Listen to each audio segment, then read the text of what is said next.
ఇది దేవప్రయాగ అంటారు. ఇది ఒకవైపు భాగీరథి నది, ఇంకొక పాయ అలకనందా నది, రెండు కలిపి ఇది గంగా నదిగా ప్రవహిస్తుంది. ఇక్కడ వంతెన ఉంది. మా బండి ఇక్కడ ఆగింది. కాకపోతే ఇక్కడ వంతెన కొంచెం ముందరికి వెళ్తే అక్కడ వంతెన ఉంది. వంతెనలోంచి ఇలా వస్తే అలా దారి వచ్చి ఇక్కడ రఘునాథ స్వామి వారి దేవాలయం ఉంది. అది పెరుమాళ్ళ ఆలయం. ఇది మన దివ్య దేశాలలో ఒక దేశం. ఇక్కడ ఆళ్వార్లు మంగళాశాసనాలు చేసిన చోటు. ఇక్కడికి మేము లోపలికి వెళ్ళి దిగేటట్టు లేదు, కాలాతీతమైంది కనుక ఇక్కడి నుంచే స్వామివారికి ప్రణామం చేసుకొని స్వామివారి మంగళాశాసనాలు తీసుకున్నాము.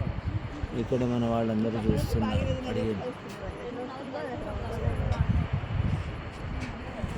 వెళ్ళేటట్టు లేదు, చాలా లోపలికి ఉంది దేవాలయం. కానీ ఉదయం పూట వెళ్తే చాలా బాగుండేది.